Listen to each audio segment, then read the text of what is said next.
헬스장 갈 시간 없으시죠? 뭔가 계단한 걸 해야만 건강해질 것 같아서 그래서 아예 시작도 못하고 계신 분들 많을 거예요. 근데요, 오늘 그 생각 확 바꿔드릴게요. 필요한 시간요? 딱 5분. 네, 하루에 딱 5분이면 충분합니다. 그렇죠. 안 그래도 바쁜데 운동할 시간을 따로 낸다는 거? 정말 쉽지 않아요. 근데 꼭 거창해야 할까요? 전혀요. 핵심은 말이죠. 우리 일상 속에 이미 숨어 있는 그 작은 틈을 찾아내는 겁니다. 바로 이런 시간들이요. 커피 한 잔 내리거나 잠깐 창밖 보면서 멍 때리는 그런 시간이요. 믿기 힘드시겠지만 바로 그 5분이 우리 몸을 확 바꿔놓을 수 있습니다. 자, 그럼 이 황금 같은 5분 어떻게 써야 제대로 쓰는 건지 지금부터 하나하나 알려드릴게요. 오늘은 우리 몸을 머리부터 발끝까지 쭉 한번 훑어보는 여행을 떠나볼 거예요. 상체부터 시작해서 우리 몸의 뿌리인 하체, 그리고 몸과 마음 전체를 아우르는 습관까지 살펴볼 거고요. 마지막에는 오늘 당장 시작할 수 있는 꿀팁까지 알려드리겠습니다. 자, 첫 번째 목적지는 바로 상체입니다. 생각해보세요. 우리 하루 종일 컴퓨터 보고 스마트폰 보느라 목이랑 어깨가 남아나질 않잖아요. 이렇게 지친 상체에 활력을 불어넣는 진짜 간단한 방법들부터 시작해 볼게요. 지금 보시는 이 그림이 오늘 우리가 탐험할 10가지 건강 습관 지도예요. 와, 뭐가 많아 보이죠? 근데 걱정 마세요. 하나하나 뜯어보면 정말 별거 아니거든요. 근데 효과는 또 엄청나요. 자, 이 지도를 따라서 우리 몸을 한번 깨워볼까요? 자, 첫 번째 습관들은요. 와, 진짜 너무 간단해서 놀라실 수도 있어요. 그냥 모니터 보다가 잠깐 창문 밖 멀리 한번 보세요. 그냥 그거 하나만으로도 지친 눈 근육이 싹 풀립니다. 그리고 뻐근한 목 있잖아요. 이걸 아주 천천히 한번 돌려줘 보세요. 이게 뇌의 혈액순환까지 도와준대요. 어때요? 지금 바로 한번 해보세요. 좋아요. 상체를 조금 더 끼워볼까요? 지금 앉은 자리에서 그대로 두 팔을 하늘로 쭉 뻗어서 기지개 한번 켜보세요. 시원하다. 뭉쳤던 어깨가 풀리는 느낌 드시죠? 그리고 꿀팁 하나 더. 앉아있을 때 배에 살짝, 아주 살짝만 힘을 줘보세요. 이거 별거 아닌 것 같아도 자세도 잡아주고 장 건강에도 좋대요. 완전 일석이조죠? 자, 상체는 이쯤 하고요. 이제 우리 몸의 튼튼한 뿌리, 바로 하체로 내려가 보겠습니다. 우리 몸을 딱 버티게 해주는 가장 중요한 부분이잖아요. 혹시 오래 앉아 계셨다면 지금 의자에 살짝 기댄 채로 허리를 뒤로 스르르 젖혀보세요. 척추가 쭉 늘어나는 느낌이 들게요. 아주 부드럽게요. 그리고 책상 밑에서 손으로 무릎을 가볍게 톡톡톡 두드려주는 거예요. 이 작은 자극이 우리 관절에 활력을 불어넣어 준다네요. 진짜 간단하죠? 이번에 알려드릴 건 진짜 이것만큼 간단한데 효과 좋은 게 또 있을까 싶어요. 바로 발 뒤꿈치 들기입니다. 서 있을 때나 앉아 있을 때나 언제 어디서든 할 수 있는 최고의 하체 운동이에요. 아니, 그냥 발 뒤꿈치만 까딱까딱 하는 게 뭐 그리 대단하냐고요? 이게 우리 다리에 진짜 어마어마한 일을 해요. 발 뒤꿈치를 들었다 내렸다 하면 종아리 근육이 펌프처럼 콸콸 아래에 고여있던 피를 심장 쪽으로 쫙 올려보내는 거죠. 괜히 종아리가 제2의 심장이라고 불리는 게 아니더라고요.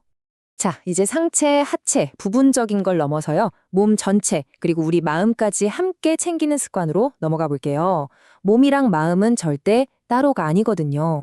엘리베이터 대신에 계단으로 가는 그 몇 초, 버스 한 정거장 만져 내려서 걷는 그 몇 분. 사실 이건 운동이라기보다는 선택이죠. 이 작은 선택 하나가 우리 폐를 튼튼하게 하고 심장을 건강하게 만드는 거예요. 이런 사소한 선택들이 모여서 나중에는 엄청난 차이를 만들어내는 거죠. 몸이랑 마음이 어떻게 연결되어 있는지 한번 볼까요? 걷는 거요. 당연히 심장에 좋죠. 근데 걸으면서 복잡했던 머릿속이 정리되고 스트레스가 풀리는 경험 다들 해보셨죠? 그리고 마지막 습관, 숨 크게 쉬기. 이게 혈압 안정에도 좋지만 막 불안하고 초조할 때 마음을 탁 가라앉혀 주잖아요. 그러니까 핵심은 이거예요. 몸을 움직이면 마음도 따라 건강해진다. 자, 이렇게 해서 10가지 건강 습관을 모두 알아봤습니다. 근데 듣기만 하면 아무 소용 없겠죠? 제일 중요한 건 뭐다? 바로 실천! 지금 당장 우리가 시작할 수 있는 작은 변화는 뭘까요? 아, 10가지나 돼서 너무 부담스러운데요? 하시는 분들을 위해서 딱 3가지만 추려봤습니다. 이것만 기억하세요. 지금 바로 할 수 있는 것들이에요. 첫째, 숨 한 번 크게 쉬고. 둘째, 창밖 멀리 한번 보고. 셋째, 앉은 자리에서 발 뒤꿈치 까딱까딱. 어때요? 쉽죠? 모든 변화는 이렇게 사소한 것에서부터 시작하는 겁니다. 원본 자료에 있던 이 한마디가 모든 걸 말해주는 것 같아요. Have a healthy day. 완벽한 하루를 보내라는 게 아니에요. 그냥 건강한 하루를 보내라는 거죠. 그리고 그 건강함은 막 대단한 계획에서 오는 게 아니라 방금 우리가 얘기 나눈 이런 작은 습관들이 모여서 만들어지는 거고요. 그래서 마지막으로 여러분께 이 질문을 드리고 싶어요. 오늘 여러분의 몸을 위해서 어떤 5분을 선물하실 건가요? 계단을 오르는 5분? 창밖을 멍하니 보는 5분? 아니면 그냥 조용히 눈을 감고 숨을 고르는 5분? 어떤 것이든 좋습니다. 그 선택은 바로 여러분에게 달려 있습니다. 청취자 여러분, 안녕하세요. 지금 이 심층 탐구를 들으시면서 혹시 다리를 꼬고 계신가요? 아니면 스마트폰을 보시느라 목을 앞으로 푹 숙이고 계실지도 모르겠네요. 찔리시는 분들 꽤 많을 것 같은데요? 맞아요. 만약 그렇다면 지금 당장 그 책상 아래에서 발 뒤꿈치를 살짝 들어 올리시거나 목을 한번 부드럽게 돌려보시는 걸 추천해드립니다. 네네, 아주 좋은 제안입니다. 왜냐고요? 방금 말씀드린 이 약간 사소해 보이는 움직임 하나가 여러분이 큰맘 먹고 끊어둔 헬스장 1년치 회원권보다 당장의 건강에 더 즉각적인 영향을 미칠 수도 있거든요. 아, 그렇죠. 우리가 보통 건강이나 장수를 떠올리면 막 새벽에 일어나서 무거운 바벨을 들거나 닭가슴살만 먹는 뭔가 되게 거창하고 고통스러운 프로젝트를 상상하잖아요. 사실 그런 압박감 때문에 시작도 전에 포기하시는 분들이 정말 많거든요. 완벽하게 못할 바엔 그냥 안 하겠다. 약간 이런 마인드죠. 네, 맞아요. 그런데 오늘 우리가 살펴볼 자료는 그런 숨막히는 장벽을 단번에 부숴버립니다. 복잡한 의학 논문이 절대 아니고요. 아주 직관적인 인포그래픽 이미지 딱 한 장입니다. 네, 제목부터가 아주 매력적이죠? 하루 5분, 몸이 달라지는 장수 습관. 맞습니다. 총 10가지의 간단한 신체 활동과 그 이점을 연결해 보여주는 이미지인데요. 자, 이걸 한번 파헤쳐 볼까요? 오늘 우리의 미션은 이 단순해 보이는 10가지 마이크로 습관들이 대체 어떤 원리로 우리 몸을 변화시키는지 알아보는 겁니다. 네, 그 이면의 과학을 해독해보는 거죠. 그렇죠. 바쁜 청취자 여러분이 정보의 홍수 속에서 길을 잃지 않도록 이 하루 5분의 투자가 어떻게 전신을 리모델링하는지 분석해 보겠습니다. 그리고 본격적으로 시작하기 전에 이 이미지의 디테일을 하나 짚고 넘어가고 싶은데요. 아, 어떤 디테일이죠? 자료 맨 위에 해와 구름 그림 옆에 작게 I love you라고 적혀 있고요. 맨 아래에는 Have a healthy day라는 아주 따뜻한 문구가 적혀 있더라고요. 맞아요. 엄청 친근하고 다정한 느낌을 주죠?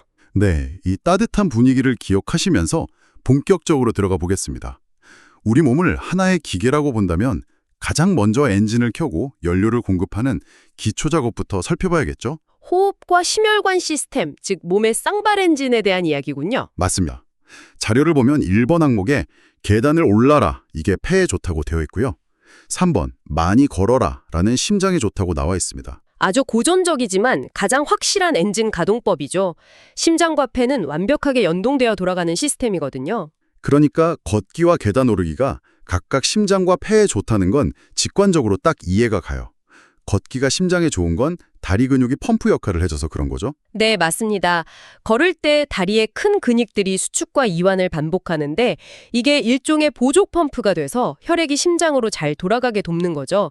심장에 부담을 덜어주는 겁니다.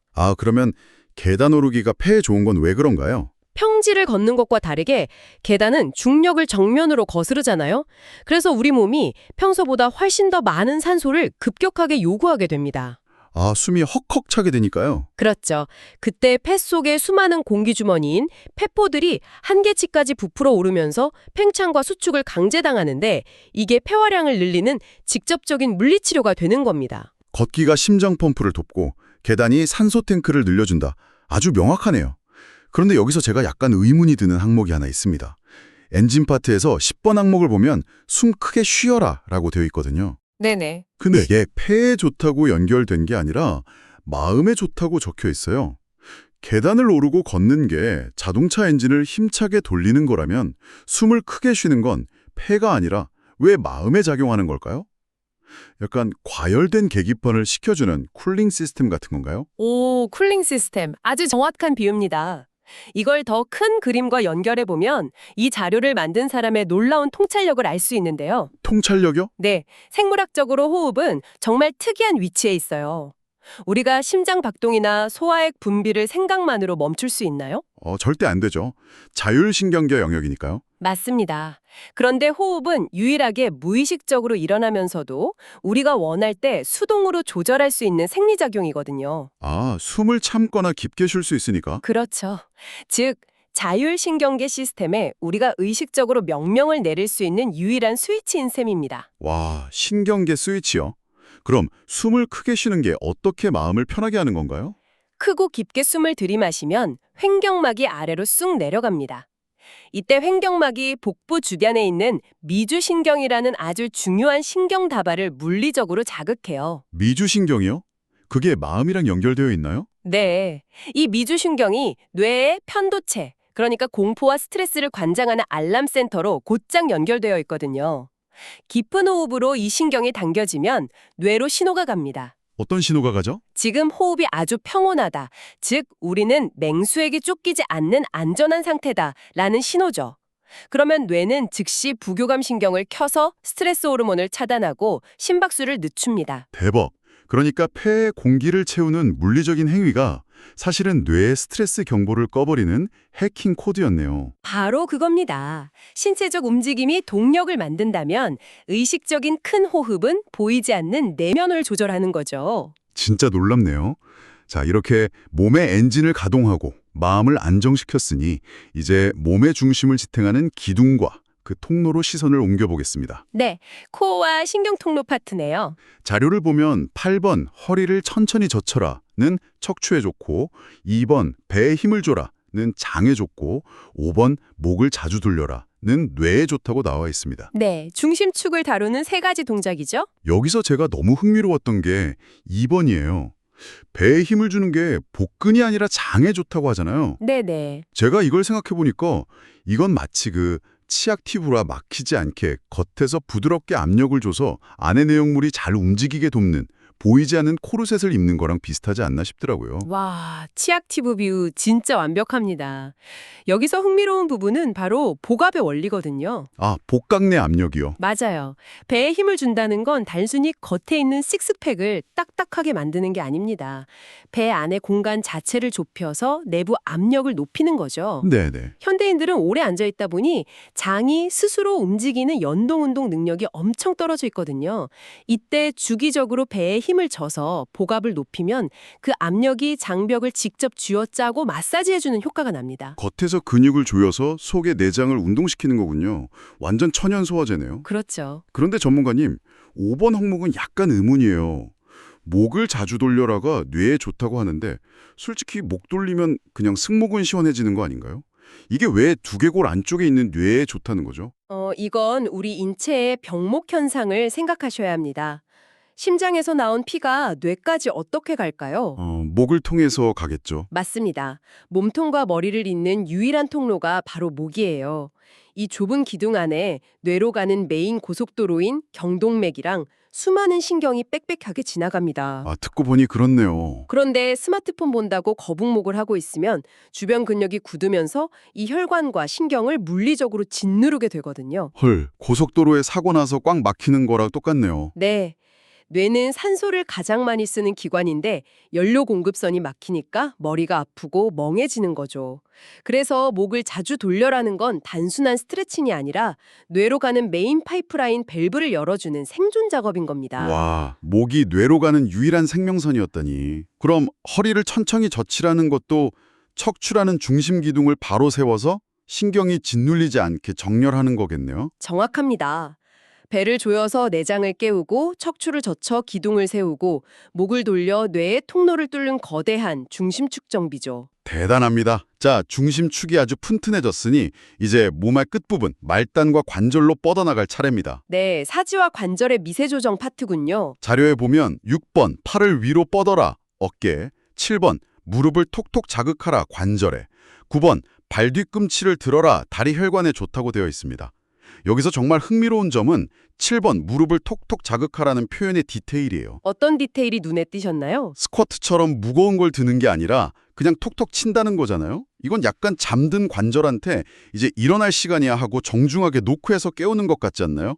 근데 근육 부하도 없는데 이게 진짜 효과가 있나요? 원골에는 혈관이 없거든요. 네. 핏줄이 없다고요? 그럼 영양분은 어떻게 받아요? 그게 핵심입니다. 핏줄 대신 관절 주머니 안에 활액이라는 윤활유에서 영향을 받는데 이 윤활유가 연골에 스며들려면 반드시 물리적인 움직임이 필요해요. 아, 움직여야 윤활유가 도는군요. 맞아요. 연골을 꽉 짜주면 노폐물이 빠지고 압력이 풀리면 새 윤활액이 스펀지처럼 빨려 들어가는 원리죠. 계속 앉아만 있으면 연골은 바싹 마른 스펀지가 됩니다. 아하. 그래서 거창한 운동 말고 그냥 무릎을 톡톡 치거나 까딱이는 아주 작은 자극만 줘도 그 마른 스펀지에 윤활유가 돌게 만드는 엄청난 효과가 있는 겁니다. 와, 무거운 운동이 오히려 독이 될 수 있는 마른 관절한테 정중하게 노크하며 윤활유를 돌게 하는 거였네요. 그럼 9번 발 뒤꿈치를 들어라. 이것도 비슷한 건가요? 네, 종아리가 제2의 심장이라는 말 들어보셨죠? 네네, 들어봤어요. 발끝까지 내려간 피가 중력을 거슬러 다시 심장으로 올라가야 하는데 정맥에는 자체 펌프가 없어요. 그래서 종아리 근육이 수축하면서 혈관을 꾹꾹 짜줘야 피가 솟구쳐 올라가거든요. 아, 책상 아래에서 발 뒤꿈치만 살짝 들었다 놔도 그 펌프가 작동하는 거네요? 맞습니다. 발 뒤꿈치를 드는 아주 사소한 동작이 다리 혈관이라는 시스템 전체를 순환시키는 기적의 스위치인 셈이죠. 진짜 신기하네요. 팔을 뻗어 어깨 열고 무릎 톡톡 쳐서 연골에 윤활유 먹이고 까치발 들어서 피를 쏘아 올린다. 일상 속 틈새를 노리는 완벽한 전력입니다. 자, 이렇게 몸 내부 장기, 중심축, 말단 관절까지 다 살펴봤습니다. 네, 이제 마지막 퍼즐 하나가 남았네요. 맞아요. 외부 세계와 어떻게 상호작용해야 하는지 알려주는 4번 항목, 눈을 멀리 봐라, 눈에 좋다입니다. 저는 이게 다른 9개랑 달라서 너무 눈에 띄더라고요. 유일하게 시선을 방향을 다루는 항목이죠. 네. 다른 건 다 내 몸을 접고 펴고 치는 건데 이것만 어디를 볼 것인가를 말하잖아요. 요즘 우리 다 스마트폰 화면 30cm 앞에 갇혀 사는데 먼 곳을 보는 건 마치 우리 시야의 초점 렌즈를 리셋하는 새로 고침 버튼 누르는 거랑 같지 않아 싶었어요. 아, 새로 고침.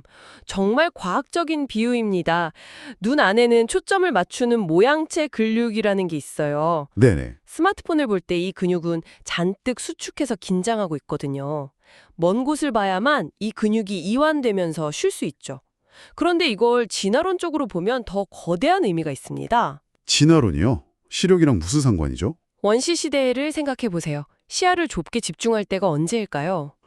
맹수한테 쫓기거나 사냥할 때 아닐까요? 정답입니다.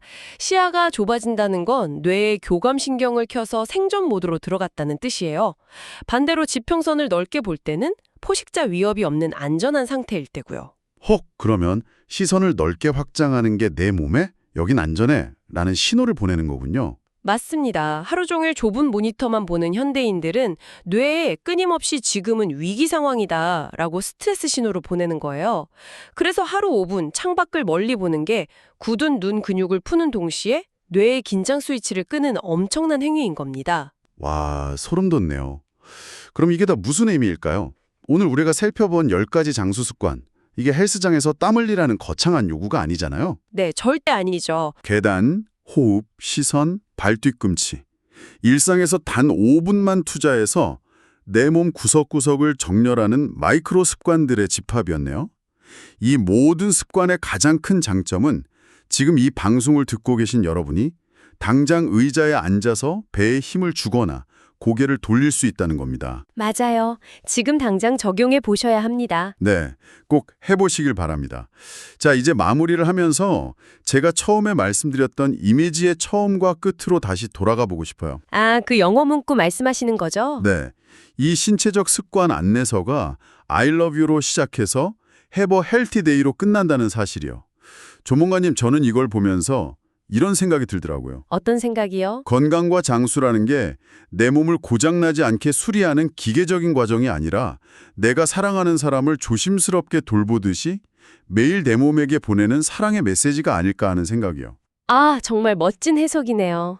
저도 전적으로 동의합니다. 내일 아침 거울을 보며 혹은 지금 당장 스스로 무릎을 톡톡 두드리고 숨을 쉴 때 이게 의무적인 숙제가 아니라 나를 위한 5분간의 다정한 안부 인사라고 생각해 보시면 어떨까요? 내 몸 세포 하나하나에 보내는 따뜻한 사랑 고백인 거죠. 맞습니다. 청취자 여러분, 오늘 여러분이 스스로의 몸에게 건넨 다정한 인사는 무엇이었나요? 이 질문을 남겨드리며 오늘 심층 탐구를 우아하게 마무리하겠습니다. 네, 여러분 모두 몸에게 다정한 하루 보내시길 바랍니다. 청취자 여러분, Have a healthy day.